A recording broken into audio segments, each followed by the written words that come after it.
do. And now I feel like taking off, find a place with a view. The pain is never gonna stop. Bayangkan suasana sepak bola Indonesia di akhir 2025. Sudah berbulan-bulan, timnas Indonesia berjalan tanpa nahkoda. Sejak Oktober 2025, kursi pelatih kepala skuad Garuda kosong. Spekulasi bermunculan, nama demi nama beredar. Publik menunggu dan mulai bertanya kemana arah timnas Indonesia selanjutnya. Myself off from the rest of the room. I know that time can heal it all if you're patient and soon it can all be worth. Jawaban itu akhirnya datang pada Sabtu 3 Januari 2026. PSSI resmi mengumumkan satu nama yang langsung mengundang perhatian.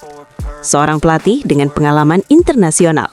Sosok yang pernah mencetak sejarah di level dunia. Hide to be far from anxiety. I need my space, I need my privacy. I need some silence, please. You're all too loud, you don't speak quietly. Opinions violently thrown across every surface. It makes me John Hartman. Pengumuman ini sekaligus menandai berakhirnya masa penantian panjang. PSSI bukan hanya menunjuk pelatih baru, tapi juga menetapkan arah baru untuk sepak bola Indonesia. John Hartman dikontrak selama 2 tahun, dengan opsi perpanjangan 2 tahun hingga 2029. Artinya, jika berjalan sesuai rencana, Hartman bisa menjadi arsitek timnas Indonesia dalam satu siklus besar sepak bola Asia. find a place with a view. The pain is never gonna stop if it's controlling you. I know that time can heal it all. I just gotta get through. I just gotta get through. Menariknya, tugas Hartman tidak hanya sebatas timnas senior. PSSI juga mempercayakan timnas Indonesia U23 kepadanya. Satu pelatih, 2 level tim nasional, 1 visi besar, kesinambungan. Nuisance, tie up some loose ends. I try to be human, find a solution, my evolution.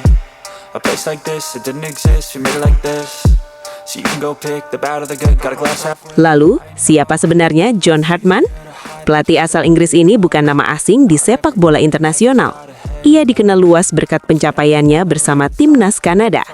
Di bawah tangannya, Kanada berhasil menembus Piala Dunia 2022. Sebuah pencapaian bersejarah setelah penantian panjang. Karier kepelatihan Hartman dimulai sejak 2006. Menariknya, sepanjang hampir 2 dekade, ia hanya menangani 6 tim.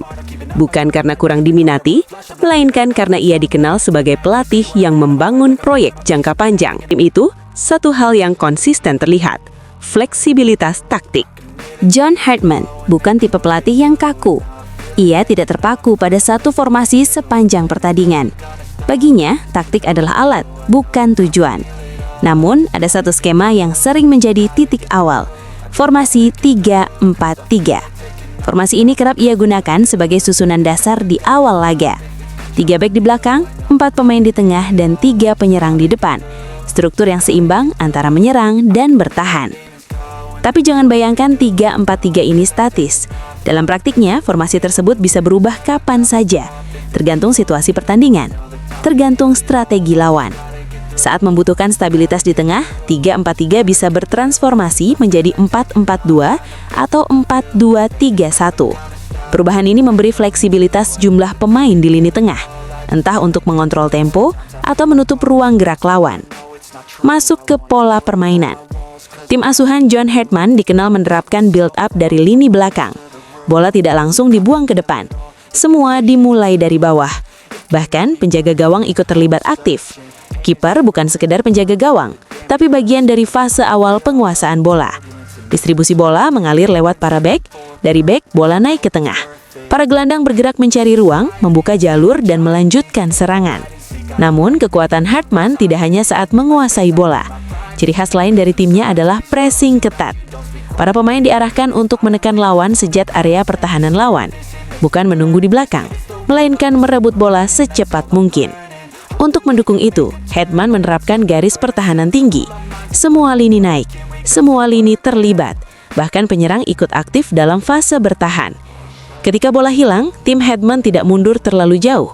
Instruksinya jelas, rebut kembali bola secepat mungkin.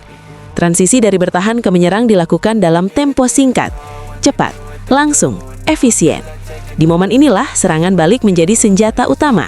Kecepatan pemain sayap dimanfaatkan untuk menusuk ruang kosong di pertahanan lawan. 1 atau 2 sentuhan, lalu langsung mengancam gawang. Pendekatan ini bukan teori semata. Pola yang sama pernah diterapkan Hetman bersama timnas Kanada, dan hasilnya terbukti di level tertinggi. Kini, pola itu yang diproyeksikan akan dibawa ke timnas Indonesia.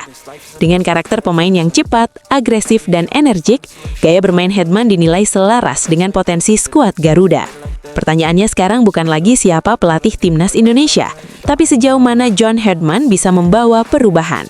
Satu hal yang pasti, era baru telah dimulai, dan perjalanan timnas Indonesia memasuki babak yang sangat menarik untuk diikuti.